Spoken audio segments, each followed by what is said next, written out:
Hey, everybody. Welcome back to the Golf on CBS Preview Show. Shane Bacon, Patrick McDonald. Patrick, are you coming down? Like, have you come down from Augusta? Like, we've gone through a tournament. It's in the rearview mirror. Like, where's your golf? Where's your golf percentage right now in terms of like where you went after kind of the Vegas experience that was Rory at Augusta, and now you got JT? I'm really itching to play now myself, Okay. Shane. Okay. Right. We had the good little aftertaste with the RBC Heritage, but these next couple of weeks, important to some, still not gonna say they aren't, right? PGA Tour cards on the line, but the weather's turning too. I'm ready to get outside, play way too much golf, make people, angry at me for not being around too much and kind of kick the professional back just a little bit. What about you? Yeah, I actually played yesterday with Moose, with Joe Musso, friend of ours. We went out and played my club, and it was a lovely day, beautiful. Joe and I were teammates, and we lost money, so that was fun. And then I was supposed to play today, and I actually had to cancel the tee time because I've got like real parental things I need to get done. But I'm with you. This the amount of tee times and tournaments I have scheduled in the next 2 weeks. Like I shared it with my wife last night. And it was just a major eye roll from the wife about. I'm going on a golf trip this weekend. I come back. I've got U.S. Open qualifier. Another golf trip? Oh yeah. This is just 2 days, but a golf trip nonetheless. And just a little work golf trip. And then I get back and I've got U.S. Open qualifier. I'm playing in a 2-man tournament at Connecticut.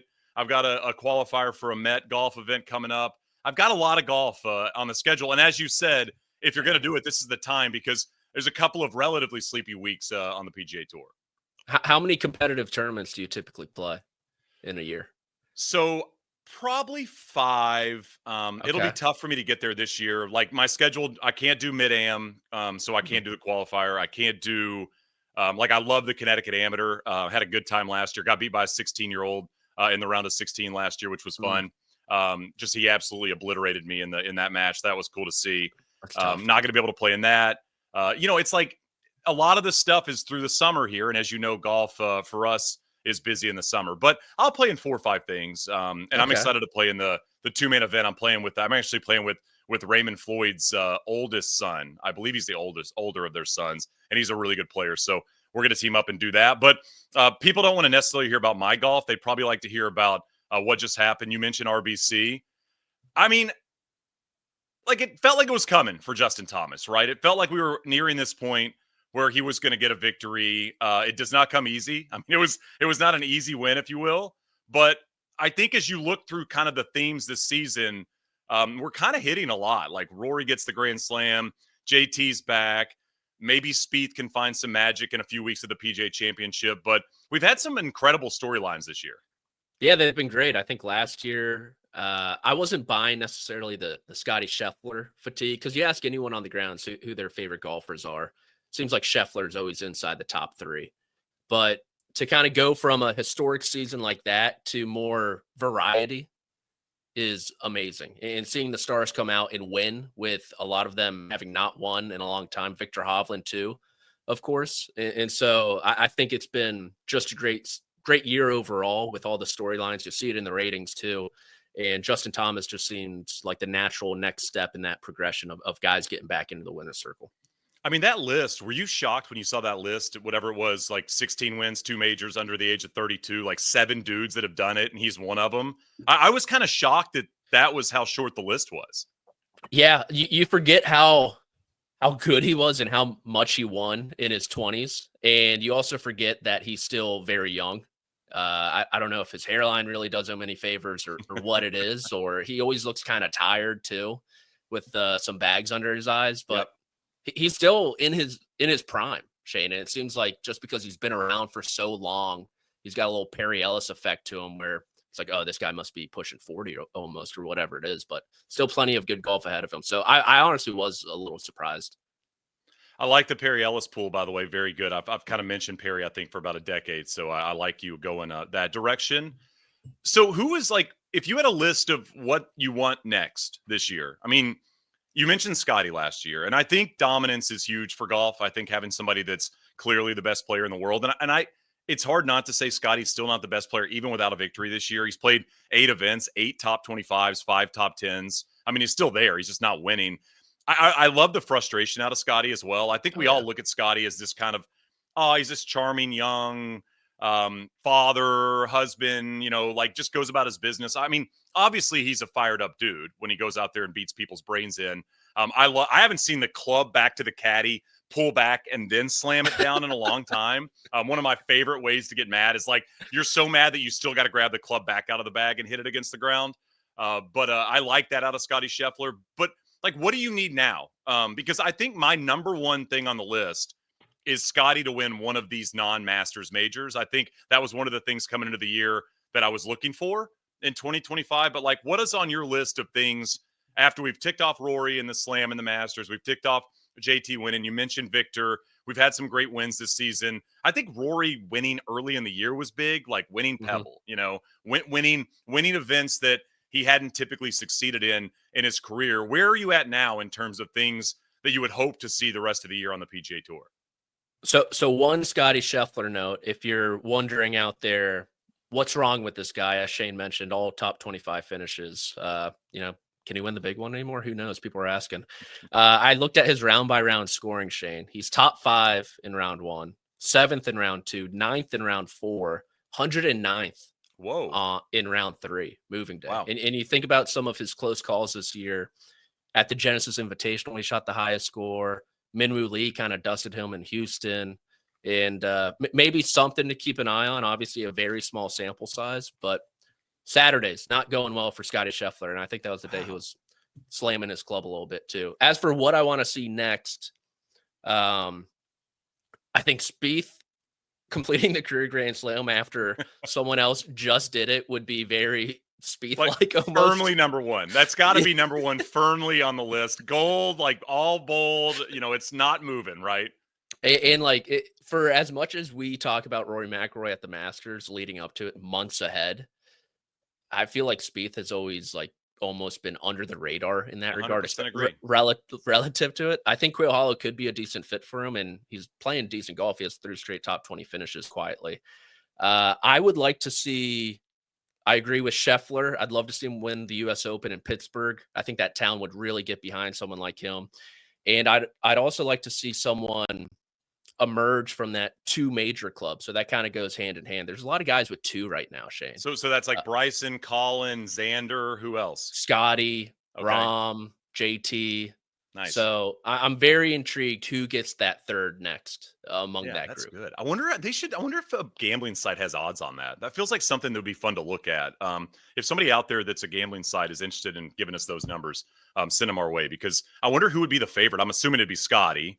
But I'd be interested to know who's 2 and 3, because that's a pretty elite group. I mean, it'd be easy to put Colin ahead of Rahm or Rahm ahead of Colin, but yeah, that's an interesting one to focus on. I mean, even when you go beyond that, right? Like Dustin Johnson has 2. It's like there's a lot of the modern players that have 2 majors that we talk a lot about and focus a lot on. And I'd say probably of the top 10 modern golfers, there's probably 7 of those guys have 2 majors. Yeah. Well, here's another conversation point that came across my desk yesterday. Do we want to give Justin Thomas the best American player of his generation, like some out there are saying, Shane, or maybe a little recency bias there, you think? Yeah, I did the pod with Andy Johnson, the Shotgun Start on Monday, and we were talking JT and Spieth a little bit, and I still got to lean Spieth. 3 majors, 3 different majors. Like JT's won a lot, but it's 2 of the same majors when you look at the big events. The drought's been pretty long. Now, the drought for Spieth obviously has been long as well. And really, I mean, Patrick, you'd know better than me, but I mean, Spieth, since 2018 has kind of not really been much of a factor in anything. Is that fair to say? Yeah, I mean, it's been 3 years since he has 2 3-year droughts. Yeah. Which is wild. Crazy. Well, do you consider Scheffler in that same quote unquote generation, or is he the one behind them? Yeah, I mean, it's tough, right? I mean, I think that's something we should have a deeper conversation on, either on this show or somebody should write it. Is what is the generation?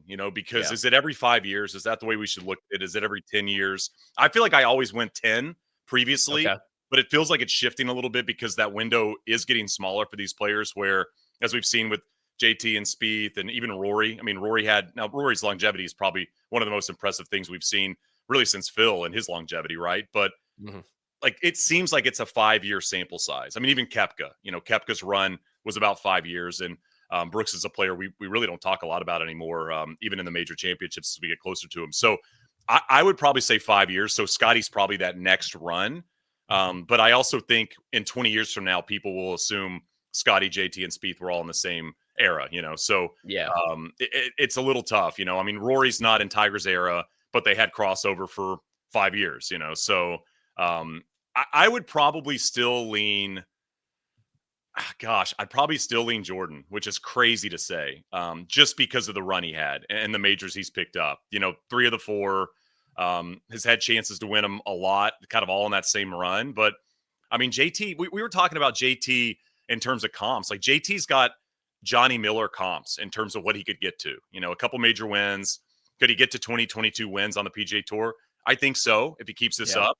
And I mean, when you get to that point of starting to comp to somebody like Johnny Miller, who's one of the best of his eras, that's high company.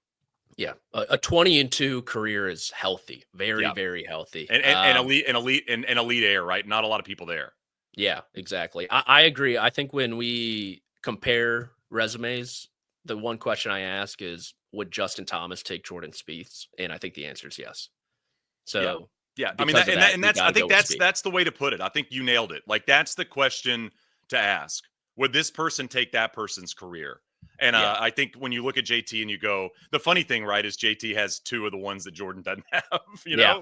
He's got 2 PGAs and Jordan needs the PGA. But I think, I've always said a player that wins the Masters and the Open, to me, separates themselves because there's such different golf tournaments and there's such different golf courses and they require, such different golf. I mean, you could probably make the argument for US Opens maybe 10 years ago. But to me, the modern U.S. Open feels so much like PGA Championships that sometimes it's hard to differentiate those two things.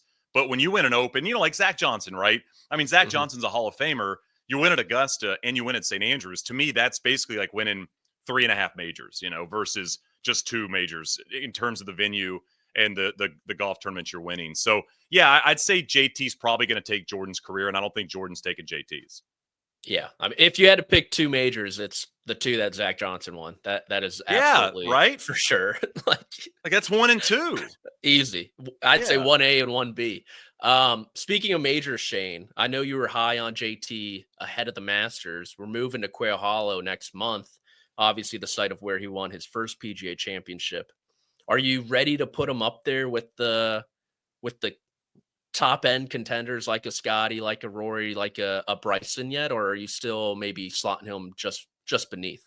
This calls for power rankings next week. I think we'll have to start our PGA power rankings next week on the show. So I'll start to think about that. I would definitely have JT in my top 5 though, for sure. I don't think there's any doubt about it. Would there be a live player in your top 5 going into it? Bryson, probably. Bryson. Yeah. Got to. Yeah. Feels like a golf course that he'll play well at. Yeah. I think the last time my brain is just chock full of dumb information, unfortunately. Nothing good. The last time Bryson played at Quail Hollow, he thought he missed the cut, flew out, and then had to fly back, and then finished inside the top 5, I believe. So what was that? Was that when JT won? Are you talking about the Wells Fargo? That was Wells Fargo, yeah. Okay. Yeah. That's pretty funny. Yeah, I'm looking Bryson, T4, T38, didn't play in 22. T4 second at the PGA Championship. Like that feels like the next major he's going to tick off, Yeah, and with how it's really turned into a driving test, the PGA Championship in recent years, and obviously plays into his hands.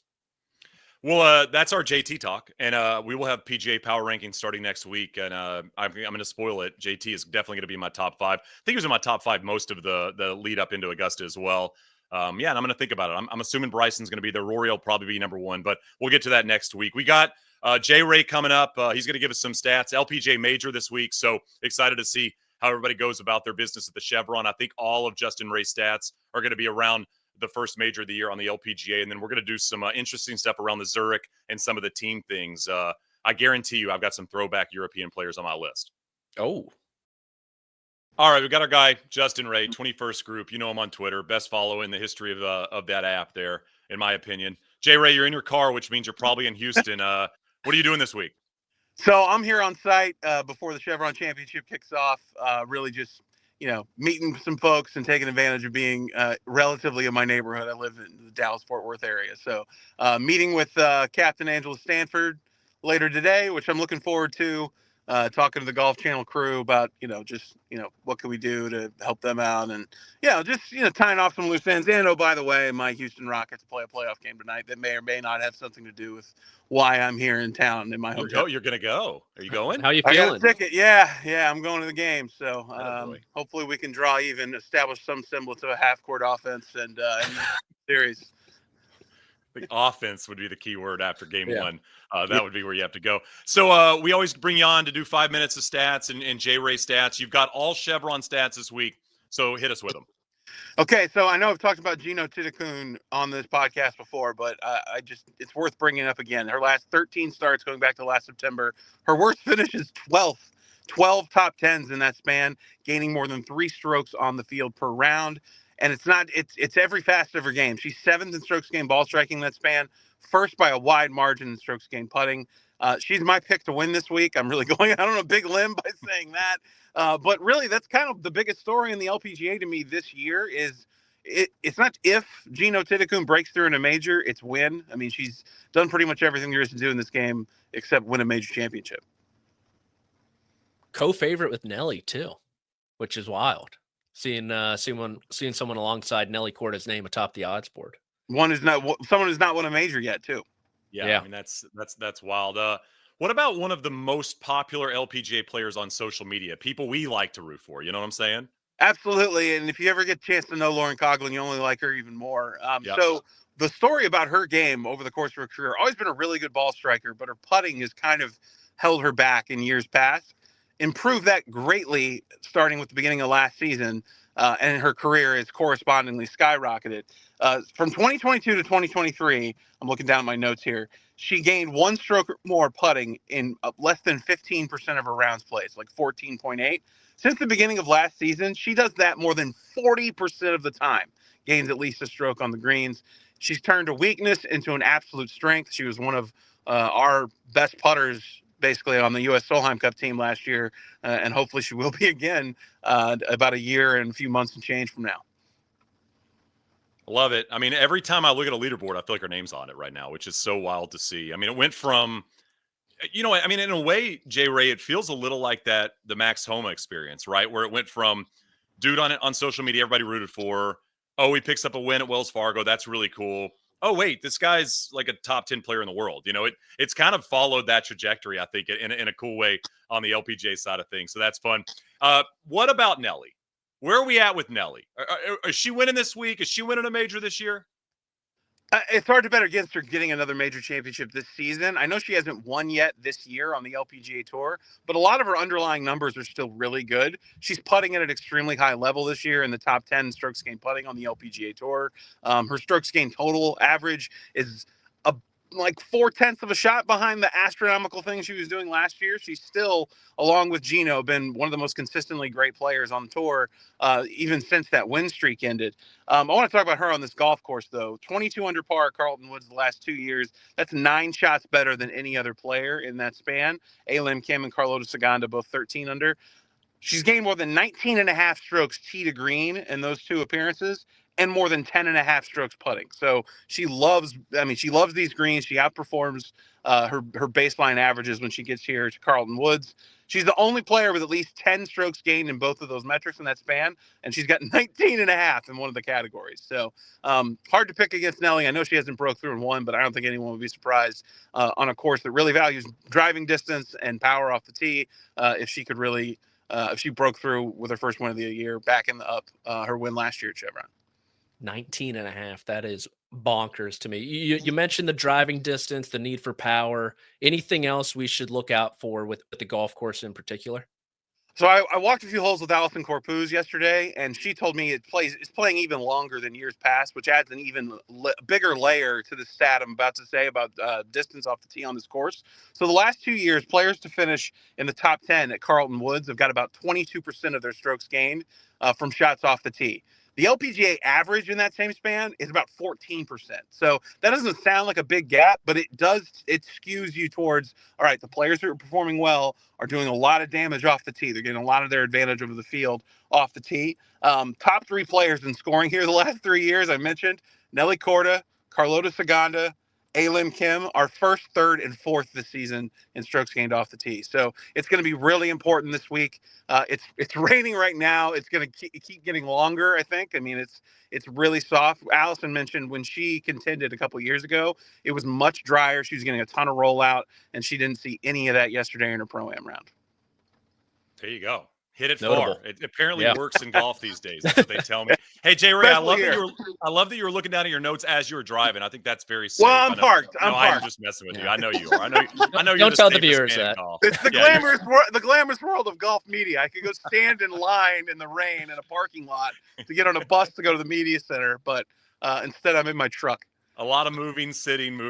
That's how it goes. You know that, especially around the major championships. Jay Ray, we always appreciate the time. Have a great week this week. And I'll say, even though I typically root for Steph, I'll say good luck to your Rockets tonight. Thanks, buddy. I appreciate it. Patrick, all we do is rank stuff. That's what this show is basically about. We like to rank things. You never know what it's about, where we're going to go. It's a team event this week on the PGA Tour in New Orleans. So we figured we would rank the top 5 power duos in golf history. You ready for this? I think I'm ready. I'm with you. I think I'm ready as well. I'm going to start. I'll start here. I'll go number 5. I think you're going to like this one. It took me a little bit of time to figure out if I was going to go with it or not. Ricky Fowler and the color orange, I think, is in my top 5. I'm shocked he still does it. I'm shocked he still rocks it on Sunday. For years, when Ricky was in his prime, you'd go to tournaments, you'd see the 45-year-old dad, all orange, occasionally the white belt, but sometimes with the orange belt as well. Very popular with the youngsters when Ricky was going. And like I said, has not gone away from it. I mean, you got to give Tiger love as well. Like, still goes with the red on Sundays. That's one of those things I think if I did it, I probably, after a couple of years, would go, all right, this is up. We're going to move on from it. But they don't move on from it. And I think Ricky, when you think about Ricky, if I asked you to name 5 words to go alongside Ricky Fowler, orange would definitely be in your top 5. So that's my number 5. That's a good one. What would your Sunday color be? Do you have one?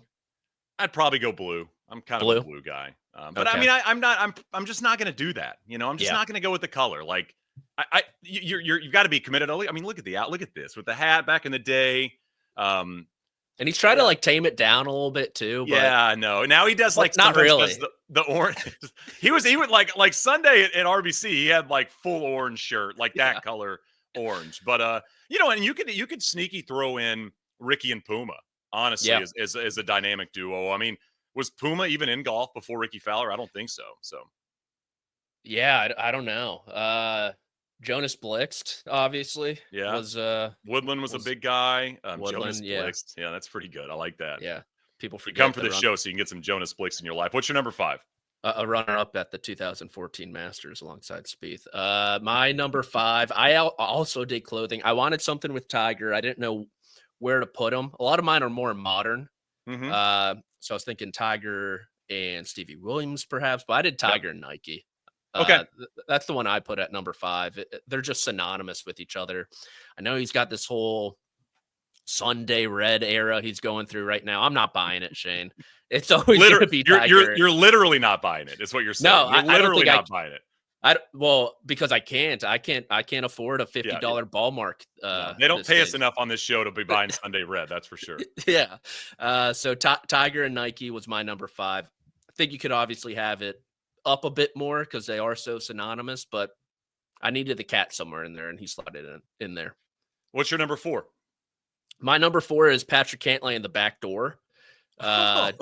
Just really good. Very good. My favorite thus far. A perpetual T8 type of guy. If you need someone to go out there and collect, I don't know, $300,000 for you, I'm putting all my money on Patrick Cantlay. Oh, man, that's so good. I got to look at his Wikipedia. I was a little concerned. There's a run there maybe a couple years ago. He finished, I think, between T12 and T18 in maybe 6 straight major championships and never hit a consequential shot on Sunday, which is just exactly what you want from this guy. The U.S. Open last year definitely concerned me a little bit, frightened me a little bit, like, oh, maybe this guy got over it, but perhaps not. So it's Cantlay in the back door at number 4 for me. Does Patrick Cantlay win a major or no? I think he will. I've been so high on Cantlay. Like every year preview, I'm like, this guy's winning multiple times. He's so well-rounded. He's a killer in Ryder Cups and President's Cup. It's going to finally translate on the PGA Tour or on the major championship stage. So I'm going to say, yeah. I don't know which one. I don't know when, but I don't think he does either, which is the beauty of it. But by the way, look at this run as Josh throws this up for us. I mean, that's 3 missed cuts, 2019 to 2025 in majors. It's like, it's never terrible. It's just always middle of the pack.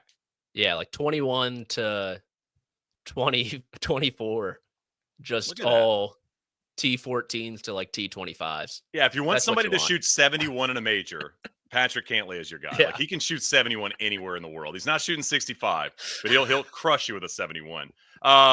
All right, my number 4, a little nerdy, a little golfy. I don't know if you're going to like it, but it's true. Bill Coore and Ben Crenshaw. Okay. I think it's a dynamic duo in golf. Some of the best modern golf courses in the world. The way they design golf courses is right up my alley. Very, very natural. Not having to do a lot with the land. I could name 20 Coore Crenshaw golf courses that I love. And I think that they're going to be the ones that in 100 years people go, oh, you're playing a Coore Crenshaw. Like that's the group I think is going to do that. So Coore Crenshaw in my top 5, and I thought it was necessary to include them. Topical too, right? They got they're in charge number of 11, number right? 11. Yeah, number 11 at Pinehurst. By the way, I asked Andy Johnson this. How many is Pinehurst going to do? Like, are they going to do 20? Are they going to do 30? I was thinking hundreds, honestly. The entire state of North what's your Carolina. lineup this week? I'm playing 2, 11, 74, 98, and 63. And you're like, oh, yeah. Okay, cool. Yeah, I gotta take a flight in between the second and third rounds to the other side of the state, but we're looking forward to it. What'd you do on your summer solstice? So I played all 100. I played all 100 on summer solstice day, longest day of the year. But yeah, I like that. By the way, if you read some of the old Crenshaw stories, Patrick, about and Zach Blair does this, I think now, or he did it for a while, is he would go play, like he'd go to a tournament week and he'd go play all the classic architecture golf courses on Monday, Tuesday, Wednesday, and not really play practice rounds. By the way, I dig that. I'm so into that. I think that's so cool. Let your caddy do the work. You have some fun. I've seen it. I've seen Harbour Town. It's fine. I'm going to go play Yeamans. Like, I'll see you guys on Wednesday. I'll see you guys at the Pro-Am. But what's your number 3? My number 3 is Shane. Did you watch the recent season of White Lotus at all? I haven't yet. I have not yet. But we're about to knock Survivor out, and that's next up on the wife and I's list. Oh, you guys are a Survivor family. Okay. Yeah, we're in our 40s. I mean, we're old now. Speaking of Pinehurst, what season of Survivor is this? Like 50? Oh my gosh, I think it's like 48 or 49 or something. Okay. Sorry. By the way, it still slaps too, man. Still hits. I'm telling you, still so good. I listened to there's a podcast called No Buffs that I listen to after the No Dunks guys, formerly the Starters guys, do, and it's great. Like all in on Survivor all the time. Dang. Okay. I haven't really watched since the Russell Hance days. What is that? Like a couple 20 seasons ago, something like that. I was gonna say like season 18 or something. The heyday. Well, I bring up White Lotus because there's a character in this season. You'll probably know who it is once you start watching. That reminded me of Michael Greller a little bit, where things are going great early on. Yeah. Seems like a very calm situation. He gets hit with some news back home that really ramps up his anxiety, and he just starts stealing his wife's anti-anxiety pills, and kind of just starts drinking and drowning himself in the extracurriculars. And so I put Michael Greller in anti-anxiety medicine. I don't know if he takes any. I doubt he does, but it really popped into my attention Friday at the Masters when Spieth is on the cut line. In the second round, he's like the last guy out on the golf course. He has that branch in front of him, and Greller, like Spieth is just complaining to air pretty much, and Greller's like, I don't care, dude. Yeah. Hit a shot. And when he had to walk, he told him to walk away, right? Didn't he say walk away for a minute? Yeah. And so I put number 3, Michael Greller, in anti-anxiety medicines, even though I don't know his full prescription. So I don't know if I've mentioned this on the show, but if you I was rewatching, I think it was 15 pre-Masters, because we were doing one of those Twitter spaces on the anniversaries of all the Masters, and it'd been 10 years. So all right, so Josh is really good, by the way. All right, so Greller has aged like those pictures of presidents. You know when they show them when they first get in office, and then when it's like year 4? Yeah. I mean, look at him back in the heyday. Young Jordan Spieth. He's got the full brown, dark beard. He's happy. He's smiling. And just look at the face. And the face on the right is the face he makes all the time now. All the time. Always, it's gray. He's aged. He's been in the Oval Office for way too long. Like every meeting is just a disaster. And the aging of Michael Greller. We need to make like a poster of that. Dang, that's a great pull by producer Josh. Way to go, Josh. I'm very proud of you. All right, my number 3 is Christy. It's LPGA Major Week, so I figured I'd throw an LPGA duo in there. Christy Kerr and Lexi Thompson. Not one you probably thought you'd hear on the show. Didn't play a lot of Solheims together, but they never lost as a duo. 4-0-2 combined. I find that impressive. I love the way Christy kind of brought the best out in Lexi back in those days. It always felt like Lexi played her best at Solheim Cups, like way more confident with the putter for whatever reason. And Lexi to me is kind of the Sergio or the Justin Rose or the Ian Poulter of the American Solheim Cups, where she'd make the 8-footers that mattered and she'd hit the big shots when she needed to. And then you'd get to a US Open and it would be the complete opposite of that. But I did love what Christy did. Christy's a very confident player. I mean, believed in herself a lot. She knew good talent when she saw it. And for whatever reason, that duo, I wish they played a few more, but they were scary when they played together. That's a good one. Is Lexi, I know she quote unquote retired, but then she was playing a little bit too. I kind of lost track of that storyline. She's like the media member that's like, I'm done, I'm leaving. And then it's like, oh, we got a new podcast. And you're like, wait a minute, I thought you were done. She hasn't quite, I'm sure she's like Coach K. She's still coaching behind the scenes. Josh, look up if she's still in the field this week, because I'm sure she's playing the Chevron. Yeah, that was kind of what I was getting at. Okay, I do like that one, especially with Jay Ray, what he's going to have. I will say my number 2 is, like I mentioned, a bit more modern here. Colin Morikawa and his puppy Koa as my dynamic duo. I thought you were going to go with the puppy in the puppy shoes. Well, that's where I'm at. And I just looked up Colin Morikawa, and the U.S. Sun has so many stories about his dog. And the title is Inside the Glamorous Life of Colin Morikawa's Dog. And it's just pictures of him, maybe her. I'm not sure of the gender. Patrick, we hope one day to be so successful that somebody writes about how good our dog's life is. Like, that's when you've made it. Yeah, New York Post is on it. People.com are on it.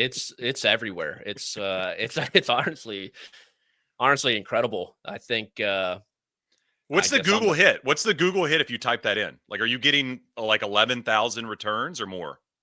I don't know where. Oh, here we go. About 6,800. I mean, that's kind of a lot.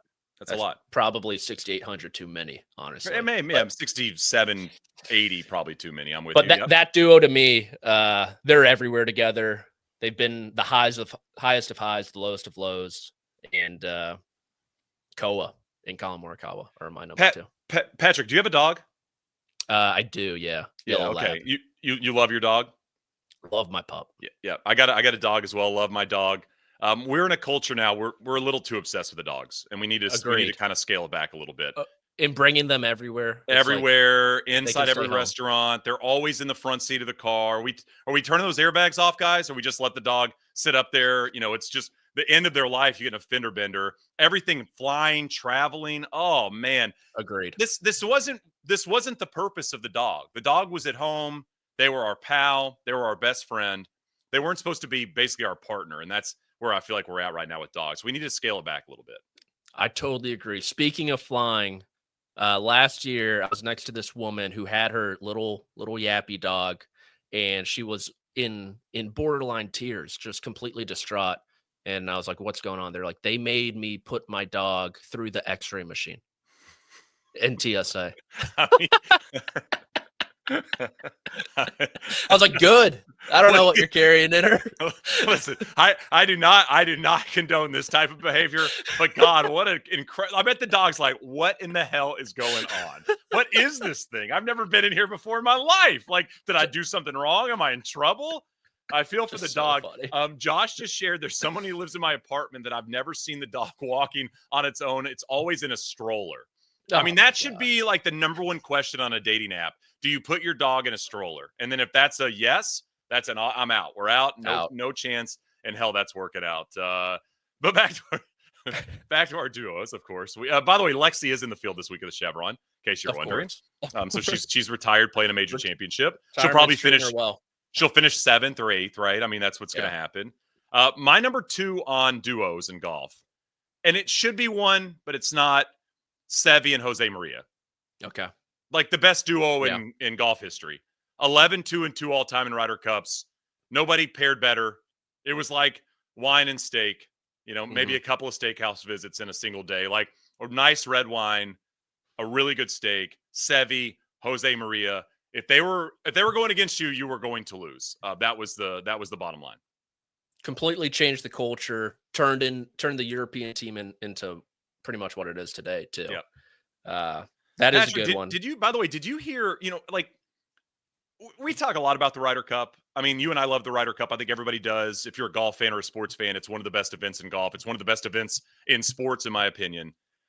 And we talk so much like, man, the Europeans, the way they go about their business, the Americans, the way they kind of do their own thing. Rory, in his Masters winning press conference, says, "I love that it was Justin Rose in the playoff because of the Ryder Cup points." Who thinks about? You think if it was Bryson and Brooks, they would have said that, or Jordan and Bryson, they would have thought about the Ryder Cup in that moment. I mean, if you're like, I truly think the Europeans are going to smoke the Americans this year at Bethpage. I think it's going to be bad. But when you hear that type of stuff 6 months out, you're like, of course, no wonder they're in this position. Yeah, I feel like American players. Not all of them, but a decent amount. They just say they're thinking about the Ryder Cup. 100% agree with you. Just because it's the right thing to say, as 100% agree. As opposed to the Europeans who are probably like in their group chat every single day, like talking through things. Yep. And yeah, I mean, there's absolutely no American would have said that about Justin Rose and being in a playoff. My number 1, funny enough, is about the U.S. Ryder Cup team. Okay. And the duo I paired it with is disappointment in Europe, because it just always goes hand in hand together. Pretty good. Just can't win over there. Even when they roll out a star-studded cast with Zach Johnson at the helm, who's pulling all the right levers. He couldn't get the boys in motion with his stellar Italian too during the opening ceremonies, but I'm with you, Shane. I don't know if it's going to go well for the boys in the red, white, and blue at Bethpage Black, especially with the second half of that team very much up in the air. But it could be disappointment in Long Island this year, but it has been disappointment in Europe for the past handful of decades. So that is my number 1 duo in golf. I love that. My number 1 is going back to Mr. Tiger Woods, Tiger and Earl. Just impossible to beat that duo. I mean, dad, son, got it right away. Young age, throughout history, a hug at 97 Masters. You're not going to get better than that, and that's just where I sit. But I really like America and disappointment in when it goes European. I like I said, I think there's gonna be disappointment this year. The way the Europeans are playing right now, it just feels like it's gonna be a victory. But we shall see. I got another game you want to play. You want to play another game? You into some games?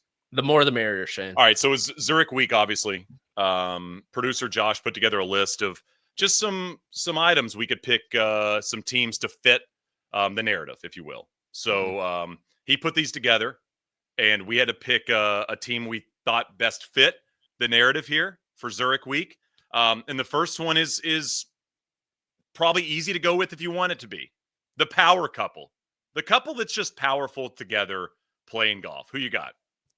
I kind of figured you would take maybe the team we're leaning towards, but instead I went with one a little further down the board, and that is Joel Damon and Harry Higgs as my power couple. Okay. Just two guys who they're going to get the best out of each other, whether that is on the golf course or away from the golf course. Yeah. And so when you have a relationship like that where you're really feeding off each other, they make you the best version of yourself, all that jazz. I think of Joel Damon and Harry Higgs. So they are my power couple of the week. We didn't talk about the Damon finish last week. Did you watch it? Oh my gosh. Oh my gosh. I can't think of one. I can't think of one that hurt that much to watch in a long time. Like it was a car crash pretty much. Yeah. You're just driving by it. And like I love Joel, like one of my favorite people in all of golf. And when you're what do you call? I mean, what would you call Joel Damon? Like he's like the B level PGA Tour player. Like he's not quite an A player, but he can play well at big events. We've seen him play great golf over the years, but I mean, he's not in that Rory, Scotty, Xander, Colin category, right? Obviously, he's not quite there. You don't get a ton of opportunities to win, and I think that to me is the hard part of all this is, you put yourself in a position to do it, and then you do Adam Scott at the Open Championship. You bogey kind of out. My hope this week for Joel is I hope he has a good time with Harry, which I'm sure he will, and I'd love to see him finish top 20. Just to do something positive off that, because that's one. And he said it after when he met with the press. By the way, shout out to Joel for doing media after that. A lot of people would not do it, considering the conversations we've had around Colin this year, and the media, right? Call him every day and see how I'm doing. Joel could have easily walked away, and the fact that he stood there and answered questions and said, I don't deserve to win. Like, I didn't deserve to win this. I mean, it was very mature, but my goodness, that was a tough one to watch. My power couple, by the way, I got Dietrich and Bobby Mack. Oh, okay. As my potential duo at Bethpage. Yeah. I like those two guys. I think there's a really good chance they win this week. And I like if Rory and Shane Lowry win this week, it's incredible. Like they're the best team, but the best teams don't win these events that often, right? It's always kind of the sleeper teams that win it. So Dietrich and Bobby Mack is my power couple. Who's your that makes sense team? This is Rory and Shane. For me. Yeah. Like I felt like I had to slot them in somewhere among this game, and I was like, this was the one that kind of was difficult for me. Last one on the list, I was like, all right, we'll put Rory and Shane, defending champs, good friends, drunken lunches, all that jazz, back in NOLA together. So they were my that makes sense team. I went Jolie D and Harry for this one. I mean, it just makes sense. Like, I think they're like very, very good friends. So I mean, playing together. I mean, let's go out there and have some fun. They probably will have a little too much fun, which I think is allowed this week, and I think it should be pushed. Like, this is the week that if you're gonna have 3 beers on Friday night before the third round, this feels like the week to do it. So I'm rooting on them. Who do you have on the hey, how do they know each other team? Yeah, this one was a little bit more difficult. I feel like some guys are really itching to get into this field this year. So I went with the Hogarth twins. I know how they know each other. I know that. Just because I didn't know which direction to go. There's a Duffner one in there, but I know it's because someone WD'd and whoever got paired with Jason Duffner. So that I went with the Hogarth twins. Not my best answer. It makes me laugh. That's for sure. I went and you can correct me if I'm wrong here. I went Joe Highsmith and Toasty. I'm not sure. Do you know how they know each other? No idea. No clue. I even looked it up a little bit to make sure I wasn't missing something here, but seems very random. Personalities kind of seem random as well. But also they might win. Like that's the other thing about it. Good team. Like they legitimately might win this. So that's one of mine.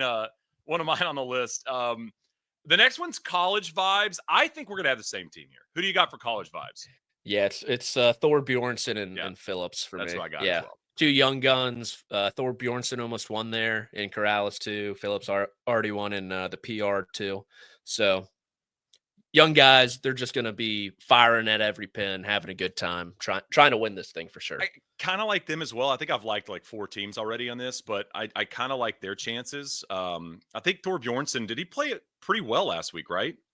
Yeah, runner up. Yeah, I believe. Played solid. So, all right. This is, and again, I think we have the same one here as well. He'd be better off playing his own ball this week, guy. And again, this isn't meant to take any digs at anybody, but it kind of does take a dig at anybody. Who do you have as he'd be better off playing his own ball this week? You'd like him a little bit more if it wasn't a team event. I actually think we have different answers here. Okay. I went with a top one of the favorites actually, and it's Colin Morikawa and Kurt Kitayama. Wow, I did not go that way. Yep. Yeah, Kitayama. I don't think he has a top 30 this year, which I was surprised to see. He had a solid fall, but nothing going this year. And Colin's probably the second best player in this field behind Rory and ahead of Shane. So I went with Morikawa. I went with the puppy boy. I went Siwoo Kim, playing alongside Sangmoon Bae.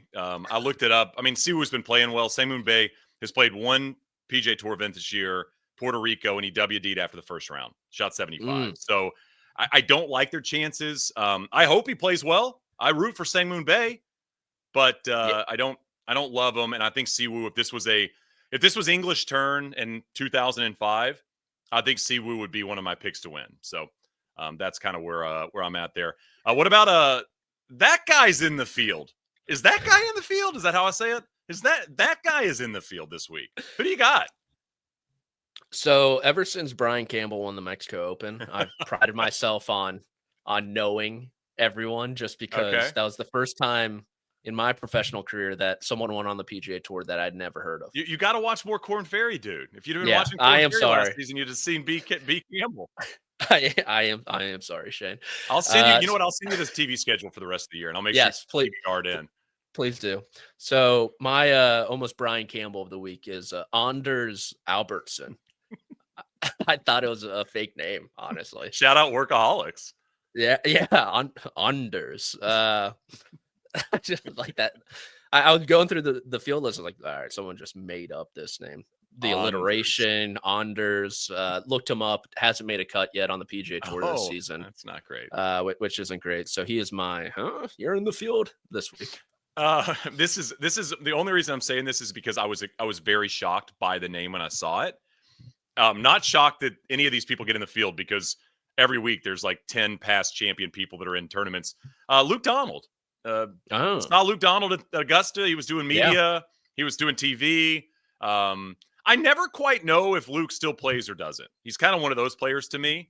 And he's in the field playing with Camilo. So I did a double take when I saw Luke Donald was in the field. I mean, again, I have no idea how Luke's playing. I have no idea how his game is. He might Zach Johnson this week. You know, he might go out there and buck a little bit. But when I see the near 50-year-old guys, by the way, is Luke Donald's got to be about 48, 49, right? He is 47. 47. Is he going to be, because Zach is going to be he's going to be a killer on the Champs Tour. Like he turns 50, I think, either this summer or early next year. And I feel like Zach's going to be one of those guys that wins 4 times his first year, like happens so often. Stuart Sink, guys like that. Do you think Luke can do that? Do you think Luke has that kind of game where he'll do well on the Champs Tour? I think so. Yeah, why not? I kind of like the Corn Ferry Tour. My Champs all the time isn't really up there. I need to reach out to PJ Clark to get a little more expertise on that. Did you know? Here's a question for you: do Ryder Cup captains get an exemption into the PGA Championship? Because I think they do. I think they do. Donald played in 23 and 24. I think they get. I think they do get in. So big week for him. Probably his last start before the PGA Championship. So need to see something from Luke. I mean, I'm sure him and Camilo will win. I mean, Camilo could win. Yeah, he won, a couple years ago? Maybe they should throw Camilo in with Siwoo Kim, and that would be like one of the odds-on favorites to win the golf tournament. But yeah, there you go. That was a fun little game. Throw your list in the comments if you'd like to participate as well. And that leads us into can win, can't win. A segment where I think we've done okay this year. I don't know. I think we both had. Do we both have JT last week that can win? I have been hot in the can't win category. I had Rory at the Masters and JT last week at RBC Heritage. So I think I had JT in the can win, which might have been one of the first times I actually picked somebody successful this year. All right, in can win, I got Rory Lowry. I mean, obviously they can win. Like, it'd be stupid not to. I got Horschel Hoagie. Do you like that one or no? I like that duo. Yeah. Yeah. And I got Doug Gim, Chan Kim in my can win. You know what? I think there's a hunger at this event for those types of teams. Doug Gim's been playing good golf, but I mean, this is an opportunity to pick up a victory, and you really only have to play. I mean, let's say you have to play 60% good, right?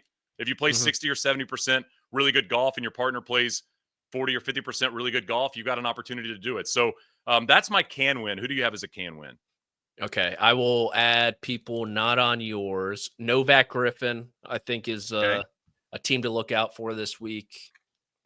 Rai Thigala, I'm kind of in on it. It's kind of like yin and yang. Thigala, just crazy boy, going to be wild boy out there. And Aaron Rai, double gloved up, surgically getting through TPC Louisiana, even keel present that he needs.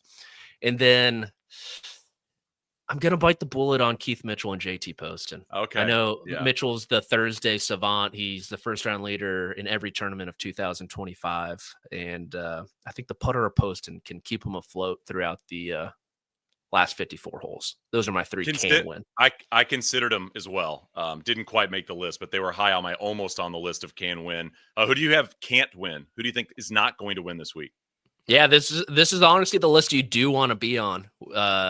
For me, and I trying to go 3 for 3. I kind of got over my skis last week. I think I just named everyone on the first 2 pages of the odds board, so got to reel it in a little bit. Kitayama Morikawa not going to win. I want to like this Taylor Moore Wyndham Clark team, but I've heard some murmurs about Wyndham Clark working with some people on his swing, not really knowing what's happening, and he's got some back issues. So I'm going to go with them, and then I will go with the Hogarths. They're not winning. Out on them. I got Taylor Moore and Wyndham on mine as well. Can't win. I got Bill Haas and Martin Laird on there. It's kind of unfair, but I threw them on there as well. And Bill's not playing with Jay. Yeah, I probably could. I got the Canadians on there as well. I don't think Nick Taylor and Adam Hadwin are winning. Okay. Even though they're pretty high on the board. And my pick is Doug Gim and Chan Kim. That's who I think is going to win this week. Those are my picks. To actually pull it off a little bit down the board. But I like, as I said, I like the duo, and I think they might push each other. Yeah, I do like that pick. I'll go with Novak and Griffin for my pick to win. I like that we don't pick the favorites. I mean, that's the way to do this. You can't pick the favorites. That's so lame. And my sleepers are the Fitzpatricks. Okay. I mean, again, there's motivation, right, for both. And I don't think they've done great in this event. I'd have to look it up, but we'll see if they can go out there and throw together a couple of solid rounds. So I think the Fitzpatricks, they always make the cut, but kind of can't lay it, and maybe like T14ish. My long shot. I hope Patrick Cantlay doesn't watch this episode. He's not going to like it. My long shot this week is one of the runner-up finishers from last year, Chad Ramey, with a new teammate, Justin Lauer. 2 guys who can really putt. So hoping they just make a lot of putts, because tee to green could be a little fun. So that's my long shot. I mean, that's Zurich week. There you go. Team event, New Orleans. Do you watch this one, or do you clue into this one on the weekend?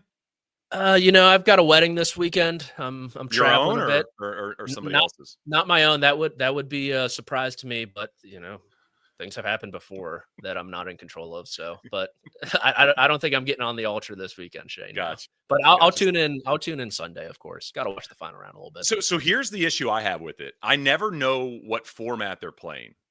I wish they would put that on the score bug. Yeah. Because do you know what it goes? Is it best ball, scramble, best ball, or scramble? What do they do? It's best ball, alternate shot, best ball, alt shot. Are you 100% on that or no? 100%. Okay. Best ball, alt shot, best ball, alt shot. Yeah. Okay. I would just wish they'd put it in the scorebook because I flip it on a Friday and I'm like, I don't know which one this is, But yeah, I've always said this feels like one of those events way more fun to play in and go to than maybe watch on TV. But when you've got Rory and Shane Lowry and you've got a couple of these teams that I think will be fun to watch, I think there's an opportunity. I think every time Saturday and Sunday rolls around, you throw it on, So yeah. Looking forward to it. And yeah, I mean, I think as you said, it's kind of playing golf season right now as we kind of inch closer and closer to the PGA. Next week we'll have PGA Championship power rankings, top 5 players that we like at Quail Hollow, and we'll start to inch closer and closer to that major. Patrick, always enjoy it. Have fun at the wedding. Hopefully it's not yours, and we'll check back next week.